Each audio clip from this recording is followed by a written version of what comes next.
The snow was falling hard outside the newspaper office in Denver when Silas McKenna walked through the front door. His heavy boots left muddy prints on the wooden floor, and everyone in the room turned to stare. At 6 feet 4 inches tall and weighing close to 300 pounds, Silas was the kind of man who filled up any room he entered. His thick black beard was tangled with ice, and his coat smelled like wood smoke and something wild. The clerk behind the counter tried not to wrinkle his nose as Silas approached. This was the 5th time in 2 years that this mountain man had come to place the same kind of advertisement. The clerk knew what was coming. "Need to put another notice in the paper," Silas said, his voice rough from years of shouting over mountain winds. "Looking for a wife again?" The clerk nodded and pulled out a piece of paper. He had written this type of ad so many times for Silas that he could almost do it from memory, but each time he wondered what had happened to the previous woman who had answered the call. Silas dictated the same basic message he always used. "Mountain man with successful mining operation seeks wife. Must be strong, willing to work hard, and ready for life in the Colorado mountains. Serious inquiries only. Will pay travel expenses for the right woman." What Silas didn't say, and what the clerk didn't write, was the real story behind these repeated advertisements. 4 women had already made the journey to his remote cabin high in the Rocky Mountains. 4 women had seen his way of life and decided they couldn't handle it. The longest any of them had stayed was 6 days. The first woman, Rebecca, had arrived in the spring of 1890. She was a pretty blonde from Kansas who had answered his ad because she thought marrying a successful mine owner would mean a life of comfort. When she saw his one-room cabin with no running water and an outhouse 50 yards away, she started crying.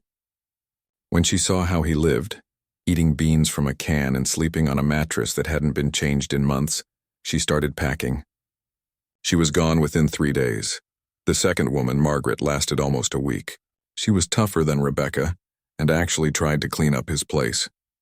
But when a mountain storm trapped them in the cabin for 2 days and she saw how Silas acted when he was drinking his homemade whiskey, she got scared. He never hurt her, but his loud voice and wild gestures made her think he might. She left as soon as the weather cleared. The third woman, Helen, came in the fall of 1891. She was older than the others and seemed more practical. Silas thought she might actually work out, but Helen had her own ideas about how things should be done. She wanted to change everything about his life, from where he put his tools to when he ate his meals. They fought constantly. After 5 days of arguing, Helen declared that Silas was impossible to live with and demanded he pay for her return trip to town. The fourth woman, Anna, had arrived just 2 months ago.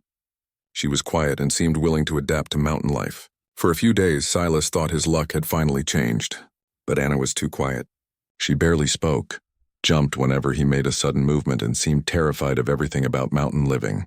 When she saw a bear near the cabin one morning, she packed her bags immediately and begged him to take her back to town. Now here he was again, placing another advertisement. The clerk finished writing and looked up at Silas. "Same price as before," he said. $5 for 2 weeks in the paper." Silas counted out the money and laid it on the counter. As he turned to leave, the clerk couldn't help but ask, "You really think this time will be different?" Silas stopped and looked back. For a moment, his hard expression softened just a little. "Has to be," he said quietly. "Can't keep living alone up there forever." After Silas left, the clerk shook his head and filed the advertisement with the others that would run in the next edition. He wondered what kind of woman would answer this particular ad, and whether she had any idea what she would be getting herself into. Meanwhile, 1,200 miles away in Chicago, Clara Hoffman was having the worst day of her working life. She sat at her sewing machine in the back room of Morrison's dress shop, trying to hold back tears as she listened to the conversation happening in the front of the store. "I don't understand why you keep her around," one customer was saying to Mrs. Morrison, the shop owner. "She's so heavy that she can barely fit behind that sewing machine. It's embarrassing when my friends come in and see her working here." "She does good work," Mrs. Morrison replied, but her voice didn't sound very convincing. "Good work or not, she's bad for business," the customer continued. "No one wants to buy dresses from a shop where the seamstress looks like she's never seen a day without 3 full meals. How can she know anything about making clothes that actually look good on people?" Clara's hands shook as she tried to keep sewing. At 32 years old, she had heard comments like this her entire life. She had always been what people called heavy or large, or, when they thought she couldn't hear them, fat. It didn't matter that she was one of the most skilled seamstresses in Chicago. It didn't matter that she could take any piece of fabric and turn it into something beautiful. All people saw was her size. That evening, Clara walked home to her tiny apartment above a bakery. The smell of fresh bread that used to comfort her now just reminded her of what people thought about her eating habits. She climbed the narrow stairs slowly, feeling tired in her bones. Her apartment was small but clean. Clara took pride in keeping everything neat and organized, even though she didn't have much. A small bed, a table and chair, a trunk that held her few belongings, and a shelf with her most precious possessions, her mother's cookbook and a small collection of books she had managed to buy over the years. Clara sat at her table and opened the newspaper she had bought on her way home. She usually liked to read the stories about places far away from Chicago, places where life might be different. Tonight, her eyes wandered to the section where people placed advertisements looking for workers, roommates and sometimes wives. She had read these seeking wife advertisements before, usually with a mixture of curiosity and sadness. Clara had never seriously considered answering one. Despite her loneliness, the idea of traveling to marry a complete stranger seemed too frightening and desperate. But tonight, after the comments she had overheard at work, Clara felt more desperate than frightened. She read through several advertisements, noting how many of them specified that they wanted attractive or slender women. Then she saw one that was different. Mountain man with successful mining operation seeks wife. Must be strong, willing to work hard, and ready for life in the Colorado mountains. Serious inquiries only. Will pay travel expenses for the right woman. Clara read the advertisement 3 times. It didn't mention anything about appearance. It asked for strength and willingness to work hard. 2 things Clara knew she had in abundance. And it mentioned paying for travel, which meant she wouldn't have to spend her small savings just to get there. For the first time in months, Clara felt a small spark of hope. Maybe, just maybe, there was a place where her size wouldn't matter as much as her character. Maybe there was a man who would value her abilities more than her appearance. She folded the newspaper carefully and placed it on her table. Tomorrow she would think about whether she was brave enough to write a letter to a mountain man in Colorado. Tonight she would allow herself to imagine a different kind of life, far from the whispers and cruel comments of Chicago. Clara's hands trembled as she held the letter that had arrived from Colorado, 3 weeks after she had sent her own carefully written response. The paper was rough and the handwriting was heavy and awkward, but the message was clear enough. Miss Hoffman, your letter sounds sensible. If you are serious about mountain life, come to Silver Creek, Colorado. Ask for directions to the McKenna mine. We'll pay for train ticket when you arrive. Silas McKenna, that was it. No flowery words, no promises of romance, no description of what her life would be like. Just a simple invitation that felt more like a business arrangement than a proposal of marriage. But Clara had already made up her mind. The day after she sent her letter, Mrs. Morrison had told her that business was slow, and she would have to let Clara go at the end of the month. Clara spent her last week in Chicago saying goodbye to the few people who mattered to her. Her neighbor, Mrs. Patterson, an elderly widow who had always been kind, tried to talk her out of going. You don't know anything about this man, Mrs. Patterson said as they sat in Clara's nearly empty apartment. He could be dangerous. He could be crazy. Why else would he need to advertise for a wife? Clara folded her few dresses carefully into her trunk. Maybe for the same reason I'm answering the advertisement, she replied. Maybe he's just lonely and tired of being alone. But Colorado, Clara, it's so far away and so wild. What if you don't like it there? What if he doesn't like you? Clara paused in her packing and looked at her friend. Then I'll figure something out. I always have. She tried to sound more confident than she felt. The train journey took 4 days, and every mile that clicked by on the rails took Clara further from everything she had ever known. She had never been outside of Illinois before, and watching the landscape change from flat farmland to rolling hills to towering mountains filled her with equal parts wonder and terror. The other passengers on the train were mostly men heading west to work in mines or start farms. Clara noticed how some of them looked at her, not with the cruel judgment she was used to in Chicago, but with simple curiosity. One older gentleman, a businessman from St. Louis, even struck up a conversation with her. First time west? He asked kindly. Clara nodded. I'm going to Colorado. To Silver Creek. The man's eyebrows went up. Mining country. Rough territory. You have family there? Clara hesitated. In a way, she said finally. She spent most of the journey reading her mother's cookbook and thinking about the life she was leaving behind. Her mother had died when Clara was 18, and her father had passed away just 2 years later. Since then, she'd been completely on her own, working and saving and trying to build some kind of life for herself. Now she was gambling everything on a stranger's letter and her own desperate hope for something better. When the train finally pulled into the station at Silver Creek, Clara felt her heart pounding so hard she thought everyone around her must be able to hear it. The town was smaller than she had expected. Just one main street with a few stores, a saloon, a boarding house, and what looked like a church at the far end. Clara gathered her trunk and her carpet bag and stepped off the train. The mountain air was thinner than what she was used to and colder, even though it was late spring. She stood on the platform for a moment, looking around and wondering what to do next. "You look lost, miss," said a voice behind her. Clara turned to see a middle-aged woman in a practical brown dress. "I'm Beth Carlson. I run the boarding house here." "Are you looking for someone?" "I'm looking for directions to the McKenna mine," Clara said, feeling foolish as soon as the words left her mouth. The woman's expression changed immediately. Her friendly smile faded, and she looked Clara up and down with new interest. "You're not another one of Silas McKenna's mail-order brides, are you?" Clara felt her cheeks burn. Yes, I suppose I am." Beth Carlson shook her head slowly. "Oh, honey, you seem like a nice girl. Are you sure you know what you're getting yourself into?" "What do you mean?" Clara asked, though she wasn't sure she wanted to hear the answer. "Silas McKenna is—" Beth paused, seeming to choose her words carefully. "He's not a bad man exactly. But he's rough. Real rough. And that cabin of his up in the mountains, it's no place for a lady. You'd be the 5th woman to come here for him in the past 2 years. What happened to the others?" Clara's voice was barely above a whisper. "They all came back down that mountain within a week, every one of them. Some were crying, some were angry, but they all said the same thing, that Silas McKenna was more like a wild animal than a man, and that no civilized woman could live with him." Clara felt her knees go weak. She sat down heavily on her trunk, right there on the train platform. Part of her wanted to buy a ticket on the next train back to Chicago. But then she remembered what was waiting for her there. Nothing. No job, no home, no prospects, and the same cruel comments about her appearance wherever she went. "How do I get to his cabin?" she asked finally. Beth looked at her with a mixture of admiration and pity. "You're really going through with this?" Clara stood up and lifted her chin. "I've come this far. I might as well see it through." Beth sighed. "The stagecoach makes a run up to the mining camps twice a week. Joe Henderson is the driver, and he knows where McKenna's place is.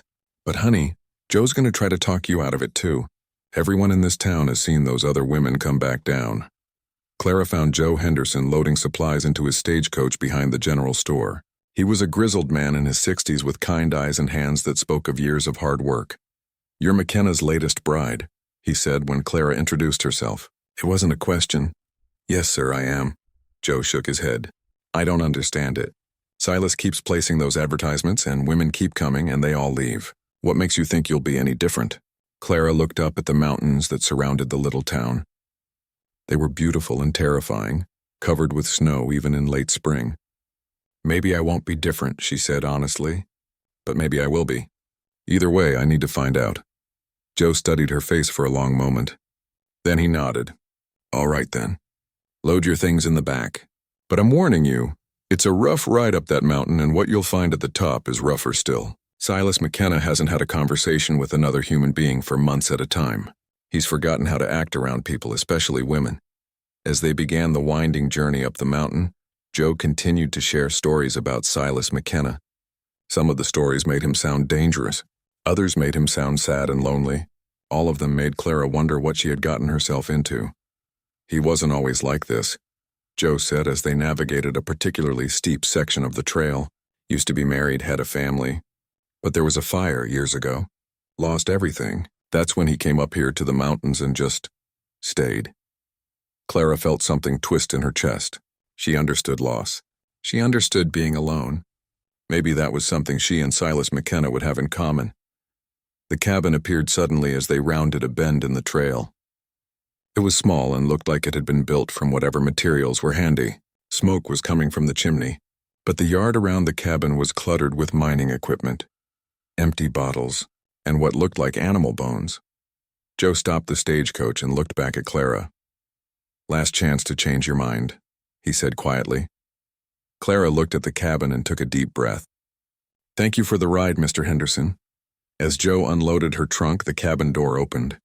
And there, filling the entire doorway, was the biggest man Clara had ever seen in her life. The man who emerged from the cabin was unlike anything Clara had prepared herself for. Silas McKenna stood in the doorway like a mountain himself, 6 feet 4 inches of solid muscle and wild hair. His black beard reached almost to his chest and looked like it hadn't seen a comb in months.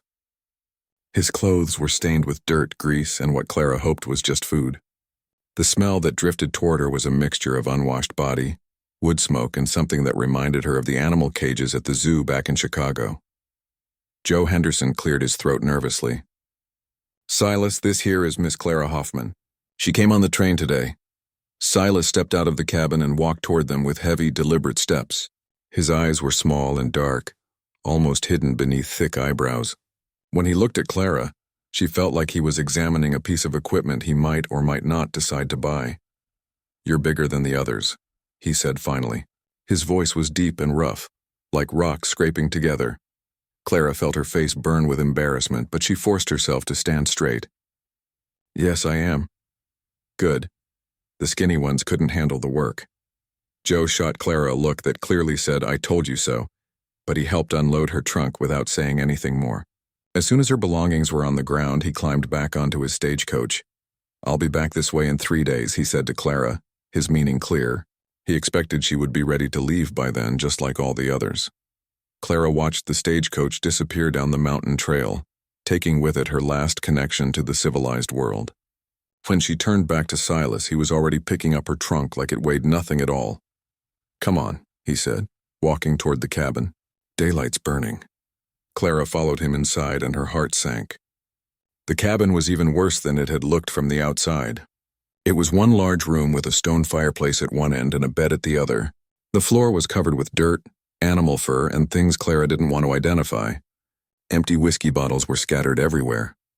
Dirty dishes were piled on a rough wooden table, and the smell inside was so strong that Clara had to breathe through her mouth. In one corner was what looked like a kitchen area, a wood stove, some shelves, and a bucket that she assumed was for water, but everything was covered in grease and grime. The bed was nothing more than a mattress on a wooden frame, covered with blankets that looked like they hadn't been washed since the previous century. Silas dropped her trunk in the middle of the floor and looked at her expectantly. Well, what?" Clara asked. "Aren't you going to start screaming and crying like the others? Or maybe you want to inspect the place first before you decide it's too rough for you?" Clara looked around the cabin again, taking in all the filth and chaos. She thought about the 4 women who had come before her, and she began to understand why they had left so quickly. But she also thought about the empty apartment she had left behind in Chicago, and the job she had lost, and the years of cruel comments about her appearance. "Do you have a broom?" she asked. Silas blinked, clearly caught off guard by the question. "A what?" "A broom. For sweeping, and soap for washing dishes." "Why would you need those things?" Clara set down her carpet bag and looked directly at him. "Because this place is filthy and I can't live in filth. If I'm going to stay here, we need to clean it up." "You're going to stay?" Silas sounded suspicious, like he didn't believe her. "That depends," Clara said. "Are you going to help me clean, or are you going to stand there looking at me like I'm some kind of strange animal?" For a moment, neither of them spoke. Silas seemed to be trying to figure out if Clara was serious. Clara stood her ground even though her heart was beating so fast she felt dizzy. Finally, Silas pointed to a corner where Clara could see the handle of what might be a broom sticking out from under a pile of mining tools. "There's a broom over there somewhere." "Don't know about soap." Clara rolled up her sleeves. "Then we'll make do with hot water and scrubbing." She spent the rest of that first day cleaning while Silas watched her with a mixture of confusion and grudging interest. She swept out months' worth of dirt and debris. She scrubbed the dishes with hot water and sand when soap couldn't be found. She organized his tools and equipment into neat piles. She washed the windows until actual sunlight could come through them. Silas didn't help, but he didn't interfere either. He spent most of the day sitting on a stump outside the cabin, drinking from a jug of homemade whiskey and occasionally making comments. The others never tried to clean, he said at one point. They just looked around and started packing again. Well, I'm not the others, Clara replied, wringing out a rag she had been using to scrub the table. As evening approached, Clara began to worry about the sleeping arrangements. The cabin had only one bed and she had no idea what Silas expected from her. When she had answered his advertisement, she had assumed they would be married immediately. But now she realized that no one had mentioned anything about an actual wedding ceremony. Silas seemed to be thinking about the same thing. As Clara prepared a simple meal from the supplies she found in his cupboard, mostly beans, dried meat, and some questionable vegetables, he kept glancing at her and then at the bed. I suppose you'll be wanting the bed, he said finally. Where will you sleep? Clara asked. Silas pointed to a pile of furs near the fireplace. Same place I always sleep. Clara felt a wave of relief. That seems fair. They ate their dinner in awkward silence. Clara had managed to turn his meager supplies into something that actually tasted like food, and she noticed that Silas seemed surprised by how good it was.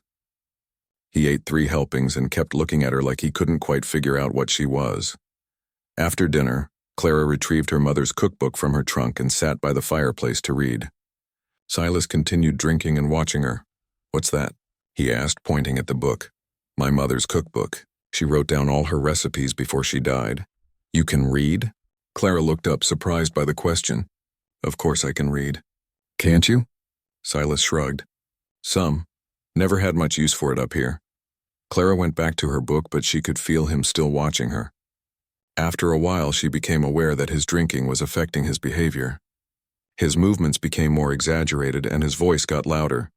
You know what I think? He said suddenly. Clara looked up. What? I think you're just like the others. I think you'll last maybe 3 days before you start crying and asking me to take you back to town. Why do you think that? Because that's what they all do. They come up here thinking they're tough enough for mountain life, but they're not. They're soft city women who want an easy life. Clara closed her book and looked at him steadily. I've never had an easy life, Mr. McKenna.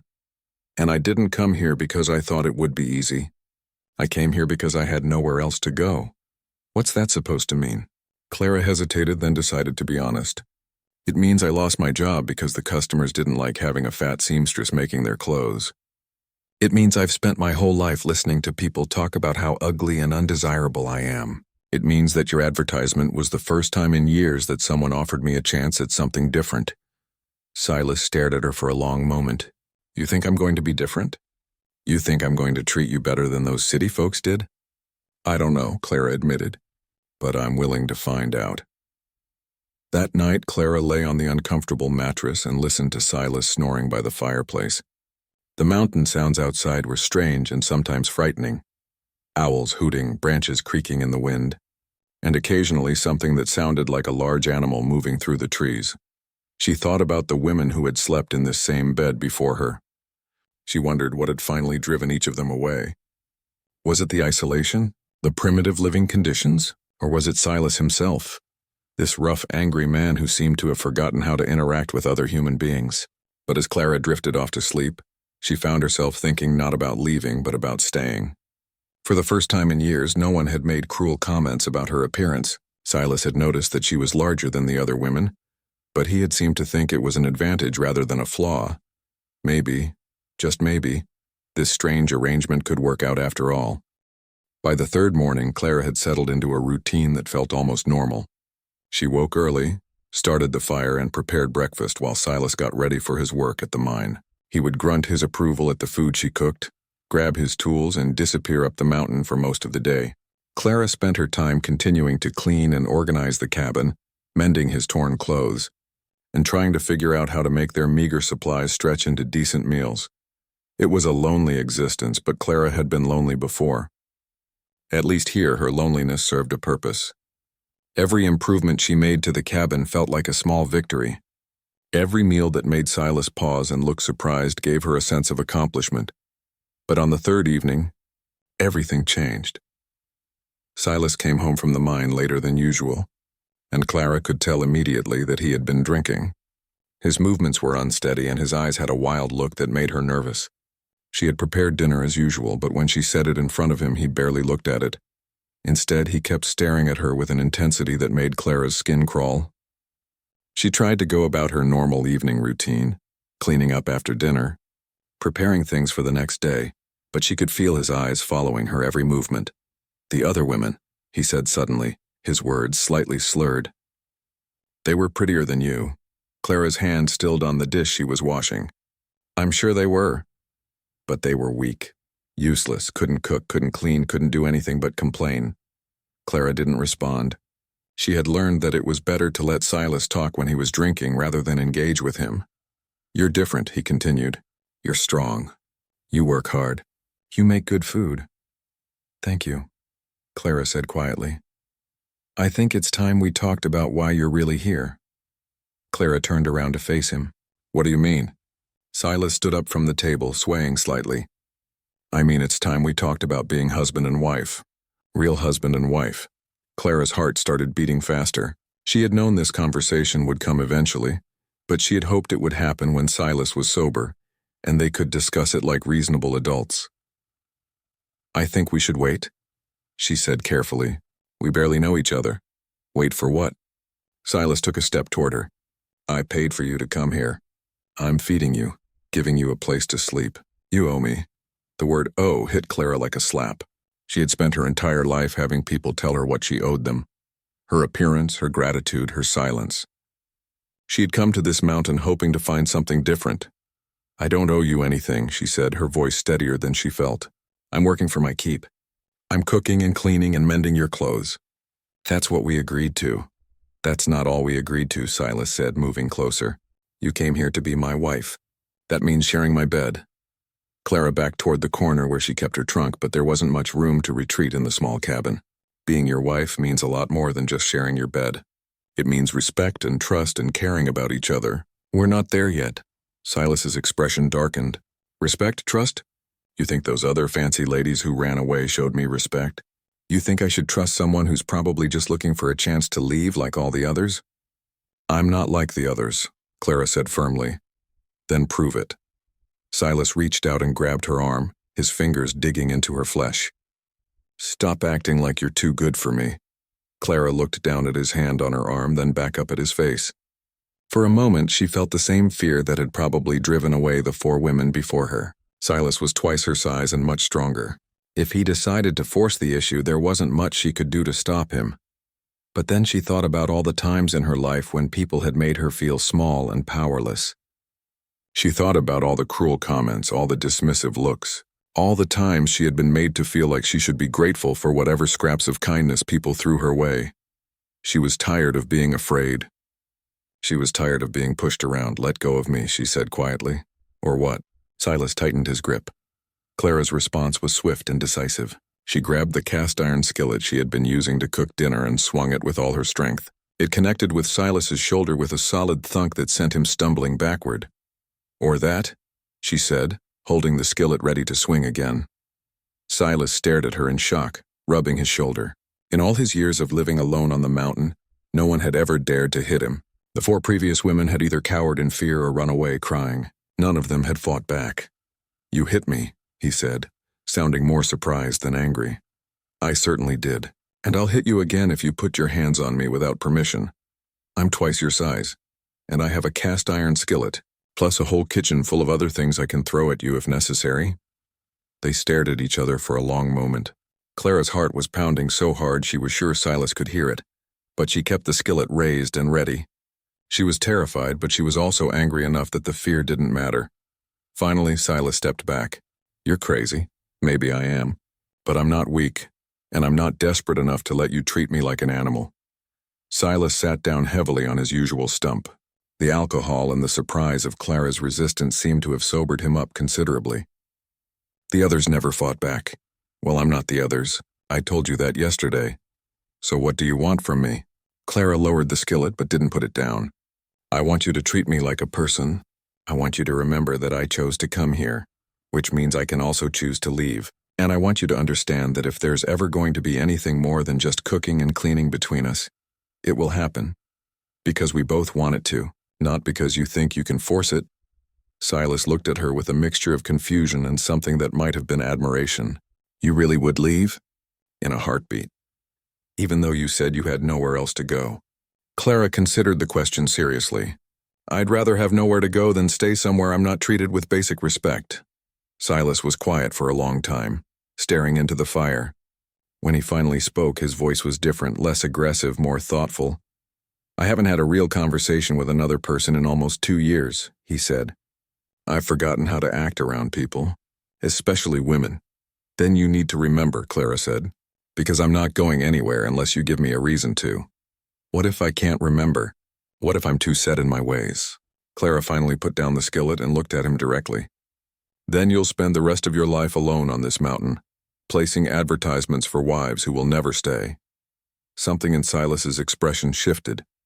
For just a moment, Clara saw past the wild beard and the rough exterior to something that looked almost vulnerable. I don't want to be alone anymore, he said quietly. Then don't be, Clara replied. But being with someone means learning how to be with someone. It means treating them like they matter. Silas nodded slowly. The others, they were scared of me. I'm scared of you too, Clara admitted. But I'm more scared of going back to the life I had before. So I'm willing to work with you if you're willing to work with me. That night, they went to their separate sleeping areas without any more discussion. But something had changed between them. Clara had drawn a line that Silas couldn't cross, and surprisingly, he seemed to respect it. As she lay on the uncomfortable mattress, Clara realized that for the first time since arriving at the cabin, she felt like she might actually have a chance at making this strange arrangement work, not because Silas was any less rough or intimidating than before, but because she had proven to herself that she could stand up to him. She had found her strength, and she wasn't going to give it up again. The morning after their confrontation, Clara wasn't sure what to expect from Silas. She woke early as usual and started preparing breakfast, half wondering if he would try to assert his authority again or if he would retreat into sullen silence. Instead, when Silas emerged from his pile of furs by the fireplace, he did something unexpected. He looked directly at her and said, "Good morning." It was such a simple thing, but it was the first time since her arrival that he had acknowledged her as a person rather than just someone who happened to be occupying his space. "Good morning," Clara replied, trying not to show how surprised she was. Over the following days, small changes began to appear in their routine. Silas started washing his hands before meals without being asked. He began putting his tools away in the organized system Clara had created, instead of just dropping them wherever he happened to be standing. He even made an effort to moderate his drinking, limiting himself to 1 or 2 swigs from his jug instead of drinking until he could barely stand. But the real test of their new understanding came 2 weeks later, when a late spring blizzard rolled in from the high peaks and trapped them inside the cabin for 10 days. Clara had never experienced anything like it. The wind howled around the cabin with a fury that made the whole structure shake. Snow piled up against the windows until no light could get through. The temperature dropped so low that even with the fire going constantly, they could see their breath inside the cabin. On the 3rd day of the storm, Clara realized they had a serious problem with their food supplies. Silas had never been good at planning ahead, and he usually relied on trips to town or hunting to supplement his meager pantry. But with the storm raging outside, there would be no hunting and no trips anywhere. Clara took inventory of what they had: a bag of flour that was less than half full, some dried beans, a small amount of salt pork, a few withered vegetables, and not much else. If the storm lasted much longer, they would be in real trouble. But instead of panicking, Clara did what she had always done when faced with a challenge. She got practical. She rationed their supplies carefully, making each meal smaller but ensuring they would last. She found ways to stretch the flour by making thin pancakes instead of bread. She soaked the beans longer to make them more filling. She even figured out how to make a nutritious soup from the vegetable scraps she had been throwing away. Silas, meanwhile, was becoming increasingly agitated as the storm continued. He paced the small cabin like a caged animal, muttering to himself and drinking more than Clara would have liked. By the 5th day, he was openly talking about trying to make it through the storm to his mine, even though they both knew it would be suicide. "I can't just sit here doing nothing," he said for the 10th time that morning. "I need to be working. I need to be moving." "You need to be alive," Clara replied calmly, stirring the thin soup she was preparing for their midday meal, "which you won't be if you go out in this weather. I've been through storms before, not like this one. And not with someone else depending on you coming back. Silas stopped pacing and looked at her. You're depending on me? Clara realized what she had said and felt her cheeks warm. I mean, we're depending on each other. If something happens to you, I'll be stuck here alone. If something happens to me, you'll be back to eating beans from a can. That evening, when Silas's restlessness had reached the point where Clara thought he might actually try to leave despite the storm, she made a decision that surprised both of them. She pulled out one of the books she had brought with her, a collection of adventure stories that had belonged to her father.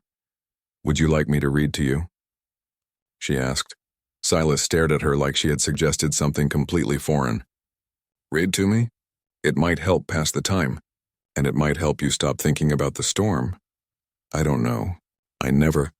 Nobody ever read to me before. Clara opened the book to the first story. Well, there's a first time for everything. She began reading aloud, her voice steady and clear in the small cabin. The story was about a ship's captain navigating through dangerous waters, and Clara noticed that Silas gradually stopped pacing and sat down to listen. When she finished the first story, he actually asked her to read another one. Over the next several days, reading became part of their evening routine. Clara would prepare their simple meal. They would eat in companionable silence, and then she would read while Silas listened.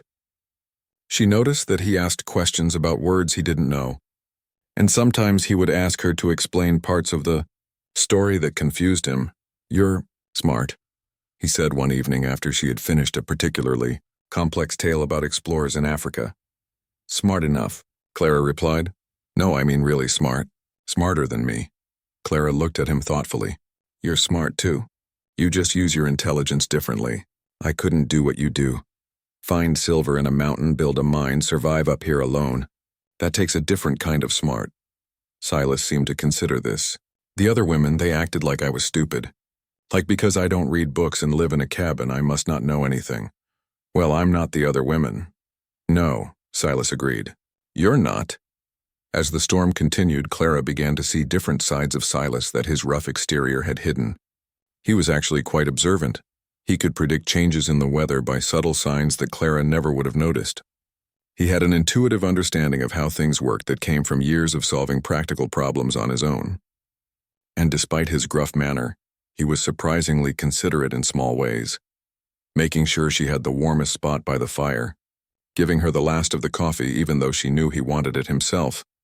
On the 8th day of the storm, Clara woke up feeling dizzy and feverish. She tried to get up to start breakfast as usual, but her legs wouldn't hold her. She collapsed back onto the bed, shivering despite the fire. Silas noticed immediately that she wasn't moving around the cabin as she normally did. You sick? He asked. Clara tried to answer, but her throat was too sore to speak clearly. She nodded weakly. For the next 2 days, Silas took care of her with a gentleness that Clara never would have expected from him. He made weak tea from herbs he had stored away. He kept the fire going constantly to keep her warm. He even attempted to cook, though his efforts were pretty terrible compared to what Clara usually prepared. You don't have to do this, Clara managed to whisper on the 2nd day of her illness. Yeah, I do, Silas replied, adjusting the blankets around her. You took care of me when I was drunk and stupid. Now I'm taking care of you. It was such a simple statement, but it revealed something important about how Silas viewed their relationship. He saw it as a partnership, 2 people taking care of each other, not just one person serving the other. When the storm finally broke on the 10th day, Clara was feeling well enough to stand, though she was still weak. They opened the cabin door to find a world transformed by snow. Drifts reached nearly to the roof in some places, and the landscape was so white and pristine it almost hurt to look at. We made it, Silas said, standing beside her in the doorway. We did, Clara agreed. But as they looked out at the snow-covered mountains, both of them knew that they had survived more than just a storm. They had survived 10 days of being trapped together in a small space, and instead of driving them apart, the experience had somehow brought them closer. Clara had proven that she could keep her head in a crisis and find solutions when things got difficult. Silas had shown that underneath his rough exterior, he was capable of genuine care and concern for another person. Neither of them said it out loud, but they both felt it. They were no longer just 2 strangers sharing a cabin. They were becoming something more like real partners. 2 weeks after the blizzard ended, Clara's life had settled into a rhythm that felt almost comfortable. She had grown used to the mountain sounds at night, the thin air that had initially left her breathless, and even Silas's rough ways of showing consideration. He still wasn't much of a conversationalist, but he had started bringing her small gifts from his trips to the mine, interesting rocks, wildflowers, and once, a piece of raw silver ore that caught the light beautifully. Clara had also begun to understand the mountain community better. Occasionally, other miners would stop by the cabin to trade supplies with Silas or ask his advice about their own claims. She noticed that they treated him with genuine respect, not because they were afraid of him, but because they valued his knowledge and experience. One morning in late spring, Silas was preparing to leave for the mine when he paused at the door. "My partner Jake will be coming by today," he said. "He's helping me work a new section of the mine." Clara nodded. She had heard Silas mention Jake before, but she had never met him. "He's a good man," Silas continued, "but he's getting older and the work is hard on him. I've been thinking about bringing on someone younger to help." Clara was surprised that Silas was sharing his business thoughts with her. "That sounds like a good idea." "Yeah, well, we'll see." Silas picked up his tools and headed toward the door. "Should be back by late afternoon." But late afternoon came and went with no sign of Silas or Jake. Clara began to worry as the sun started to set. Silas was always home before dark. He had told her that working in the mine after sunset was too dangerous. Just as Clara was beginning to think about what she should do, she heard voices outside. But instead of Silas's usual heavy footsteps, she heard someone calling her name. "Miss Clara. Miss Clara, we need help." Clara opened the cabin door to see a young man she didn't recognize, supporting an older man who was clearly injured. The older man had blood on his face and was having trouble walking. "Are you Jake?" Clara asked the injured man. He nodded weakly. "There was an accident at the mine. Cave-in. Silas is trapped." Clara felt her heart stop. "Trapped? What do you mean trapped?" The young man introduced himself as Tommy, one of the newer miners who had been working with Silas and Jake that day. "Part of the mine roof collapsed," he explained. "Jake got out, but Silas was further back. We can hear him calling, but there's too much rock in the way for just the two of us to move." Clara looked at Jake's injuries, a gash on his forehead and what looked like a hurt leg. "How bad are you hurt?" "I'll live," Jake said grimly. "But we need to get help fast. Silas could be hurt, and if there's another collapse..." Clara's mind raced. The nearest town with a doctor was Silver Creek, hours away down the mountain. Even if they could get help, it might take too long. "Can you show me where the mine is?" she asked Tommy. "Miss Clara, it's dangerous up there, and it's no place for a lady." "Silas is trapped," Clara said firmly. "That makes it exactly the place for me." She quickly gathered supplies, water, bandages, rope, and anything else she thought might be useful. Jake tried to protest that she shouldn't go. That mountain rescue work was too dangerous for someone like her. "Someone like me?" Clara asked, shouldering a pack of supplies. "He means because you're a woman," Tommy explained awkwardly. Clara looked at both men steadily. "I'm stronger than you think. And Silas is he's my responsibility." The hike to the mine was the most difficult physical challenge Clara had ever faced. The path was steep and rocky, and she was carrying a heavy pack of supplies. But every time she felt like she couldn't take another step, she thought about Silas trapped underground and somehow found the strength to keep going. When they reached the mine entrance, Clara could see the problem immediately. A section of the tunnel had collapsed, blocking the passage with tons of rock and debris. But she could hear Silas's voice calling from somewhere beyond the rubble. "Silas," she called out. "Can you hear me, Clara?" "What are you doing here?" His voice sounded strained but strong. "I'm here to get you out." "Are you hurt?" "My leg's pinned, but I'm all right." "You shouldn't be up here. It's too dangerous." Clara looked at the pile of rock blocking the tunnel entrance. Tommy and Jake were right. It was far too much for them to move quickly. But she noticed something that the men might have missed. Water was trickling out from under the rock pile, which meant there might be a small opening. "Tommy, do you have any rope?" she asked. "Some. Why?" Clara was already studying the rock pile, looking for the best way to approach it. "Because we're going to move these rocks one at a time, starting with the smallest ones, and we're going to need rope to tie around the bigger ones so we can pull them out safely. Miss Clara, that could take hours, and if we disturb the wrong rock, the whole thing could come down on all of us." "Then we'll be careful," Clara said, already beginning to work. "Jake, can you keep talking to Silas? Let him know what we're doing? For the next 4 hours, Clara worked alongside Tommy to carefully remove rocks from the collapsed entrance. It was backbreaking work. Each rock had to be examined to make sure removing it wouldn't cause another collapse. Clara's hands were soon bloody and raw and her back ached from bending and lifting, but she didn't stop. Every few minutes she would call out to Silas to make sure he was still conscious. His responses gradually became weaker, which made her work even more frantically. "You need to rest," Tommy said at one point. "You're exhausted." "I'm fine," Clara replied, though she was anything but fine. Her whole body hurt and she was so tired she could barely see straight. "No, you're not. You're pushing yourself too hard." Clara stopped working and looked at him directly. "If this was your wife trapped in there, would you rest?" Tommy didn't have an answer for that. As the night wore on, other miners began arriving to help. Word had spread about the accident, and men came from claims all over the mountain to assist with the rescue. Clara was amazed by how quickly the mountain community rallied to help one of their own. But even with more help, the work was slow and dangerous. Every rock had to be moved carefully to avoid triggering another collapse. Clara found herself coordinating the efforts, her practical mind finding the most efficient ways to approach each section of the rubble. "How does she know how to do this?" one of the miners asked Tommy quietly. "I don't know," Tommy replied, "but she's the smartest person here when it comes to figuring out which rocks to move first." Finally, just as the sun was beginning to rise, they broke through to where Silas was trapped. Clara was the first one to squeeze through the small opening they had created.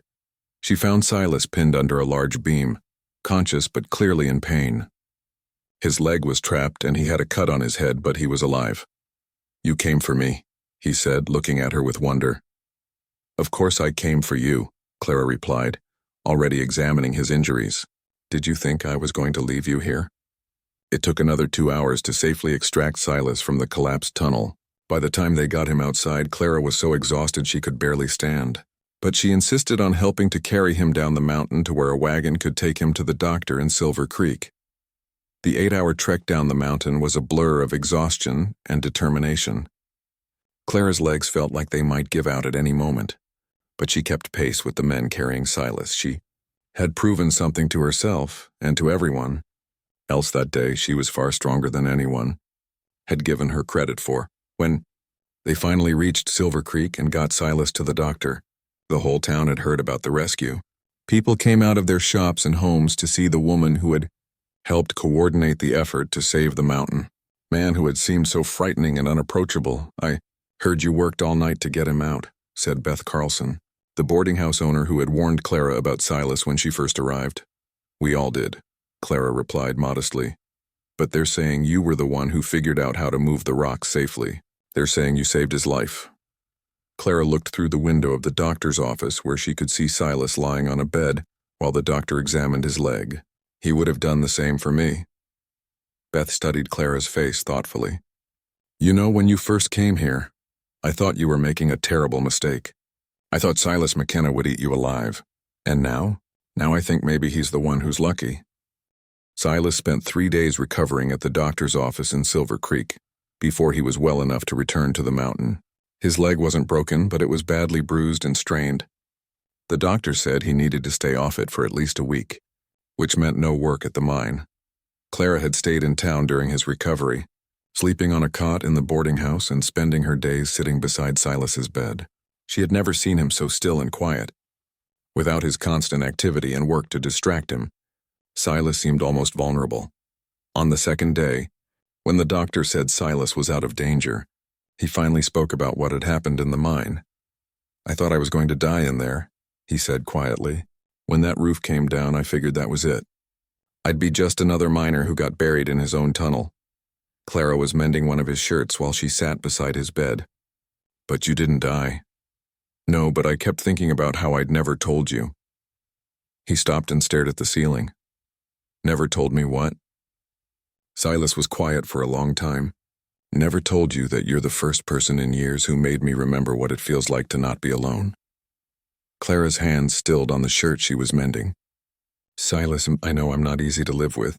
I know I'm rough and I don't know how to talk to people properly, but these past few weeks having you there, it's been different."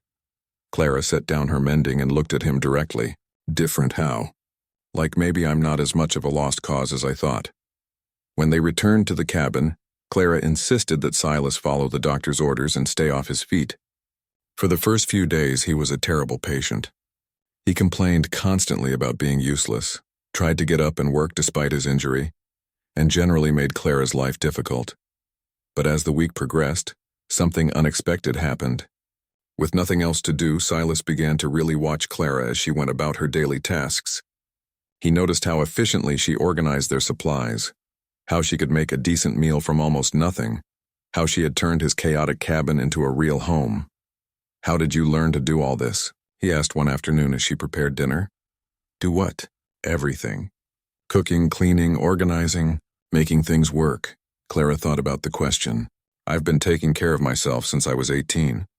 When you're on your own, you either learn how to make things work or you don't survive." "Your parents died when you were young?" Clara nodded. "My mother when I was 18, my father 2 years later. After that, it was just me. That must have been hard. It was. But it also made me strong. I learned that I could handle whatever life threw at me." Silas watched her work in comfortable silence for a while. Then he said, "I wasn't always like this, you know. Rough and antisocial and living like an animal." Clara looked up from the vegetables she was chopping. "What were you like before?" Silas hesitated, then seemed to make a decision. "I was married once. Had a wife and 2 little girls. We lived in a town about 50 miles south of here." Clara's hands stopped moving. In all the weeks she had been with Silas, he had never mentioned having a family. "What happened to them?" "Fire," Silas said simply. "House caught fire in the middle of the night. I was working late at the mill, didn't get home until it was too late. By the time I got there, the whole place was gone. And they were—" He couldn't finish the sentence, but Clara understood. She set down her knife and sat beside him. "How long ago?"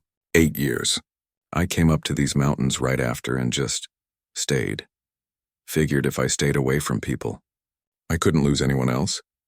Clara felt her heart break a little for this man who had been carrying such a terrible burden alone. "What were their names?" Silas looked surprised by the question. "My wife was named Beth. The girls were Lucy and Rose. Lucy was 6. Rose was 4. Tell me about them." For the next hour, Silas talked about his family in a way that Clara had never heard him talk about anything. His voice became softer, and his harsh features seemed to relax as he remembered happier times. He told her about Lucy's love of books and Rose's habit of collecting pretty rocks. He described how Beth used to sing while she cooked and how the girls would help her in the garden. "They would have liked you," he said finally. "How do you know?"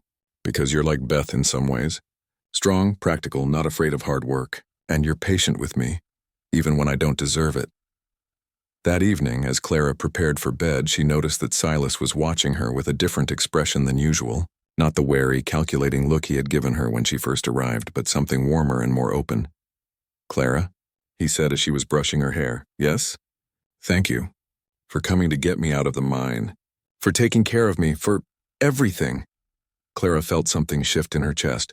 "You don't need to thank me, Silas. We take care of each other. That's what partners do." "Is that what we are? Partners?" Clara considered the question seriously. Over the past few weeks, that's exactly what they had become. Not just 2 people sharing a living space, but 2 people who looked out for each other, who worked together, who had each other's backs when things got difficult.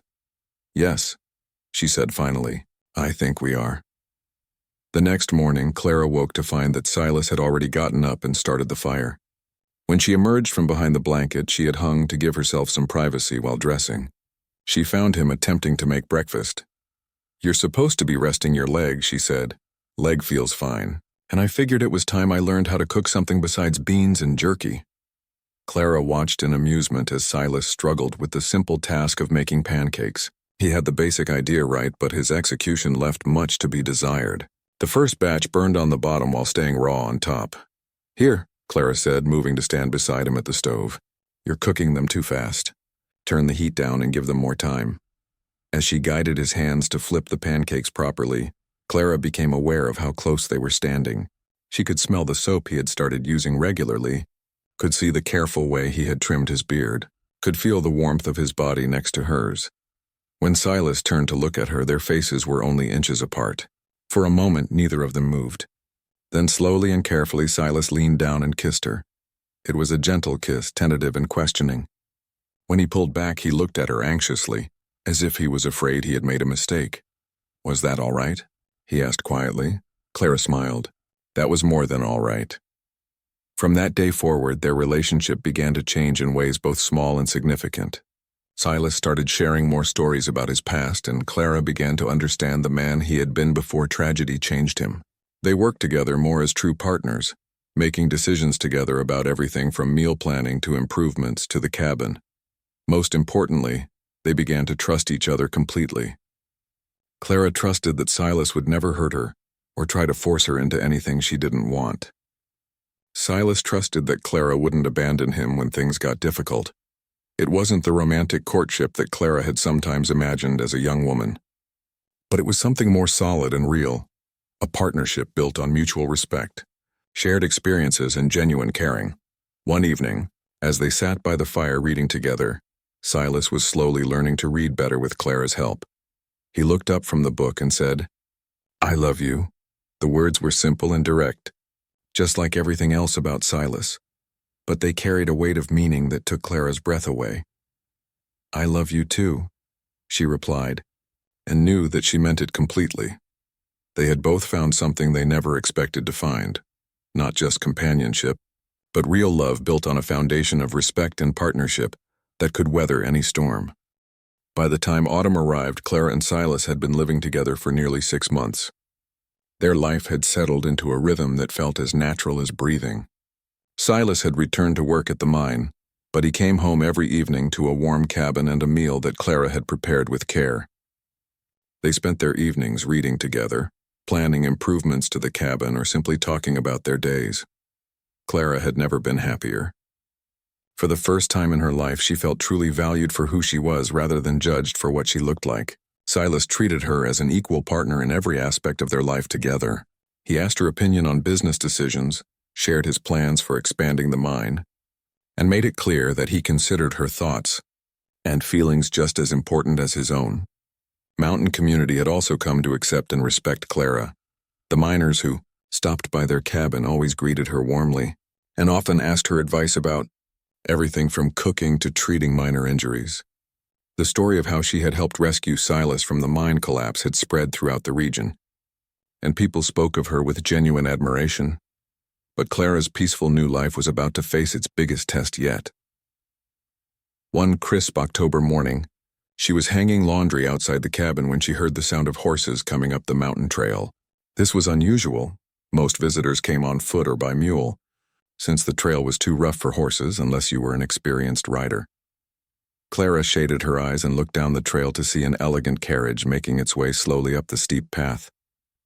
The carriage was clearly expensive and completely out of place in the rugged mountain setting. As it drew closer, Clara felt a growing sense of unease. The carriage stopped in front of the cabin and 2 people emerged. The first was a well-dressed woman in her 50s, wearing a traveling dress that probably cost more than Clara had earned in 6 months as a seamstress. The second was a distinguished-looking man in an expensive suit and top hat. Clara recognized them immediately, even though she hadn't seen them in over 10 years. They were her aunt and uncle from Chicago, her father's wealthy relatives who had made it clear at her parents' funerals that they considered Clara an embarrassment to the family name. "Hello, Clara?"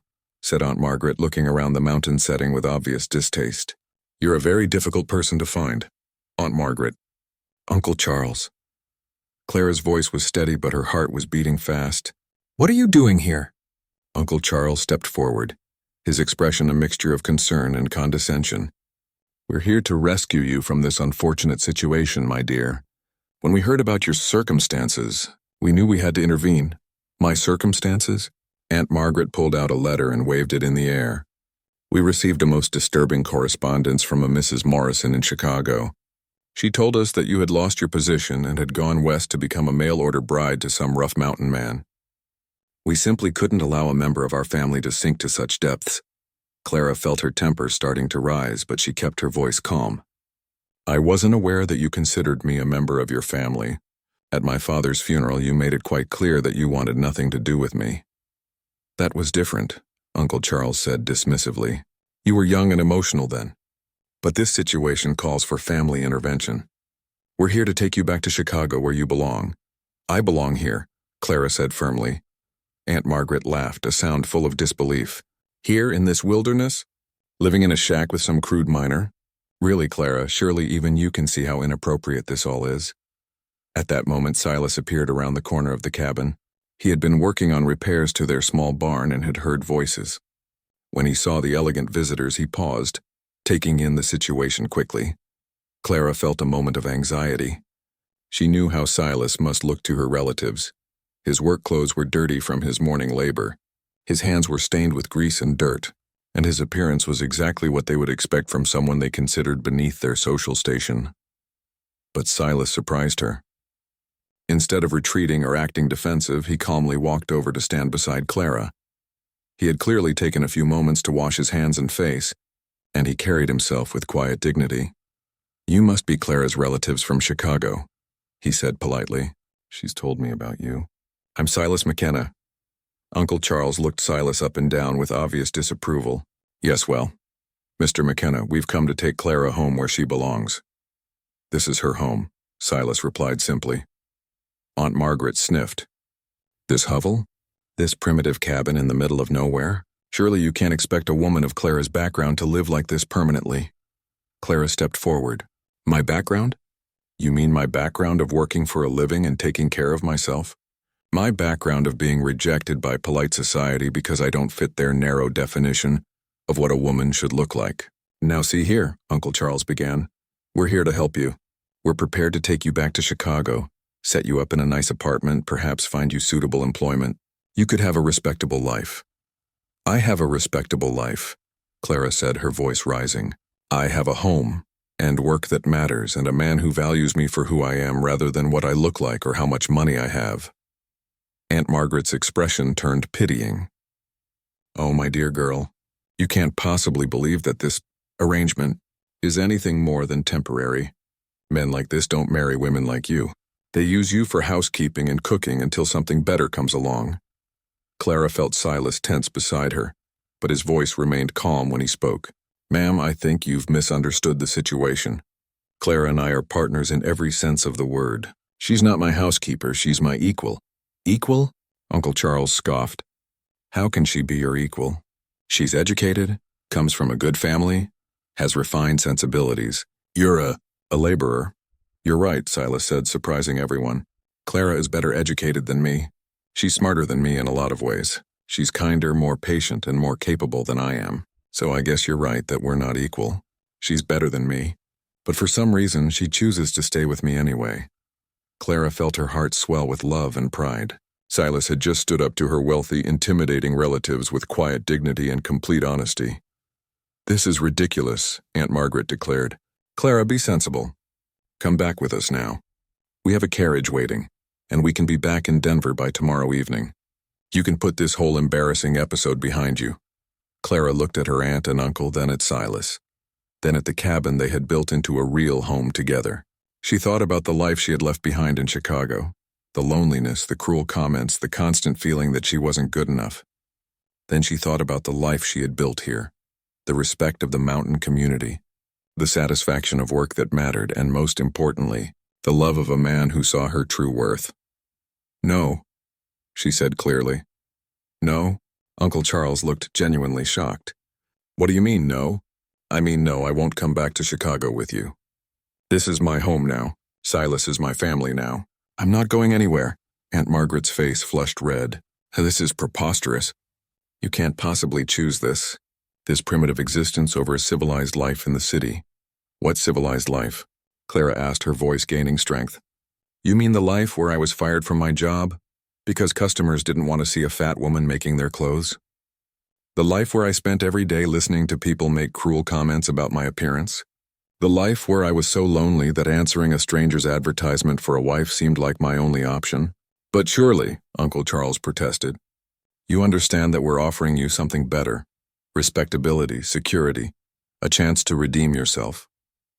Clara laughed, and it was a sound full of genuine happiness. "Redeem myself from what? From finding love?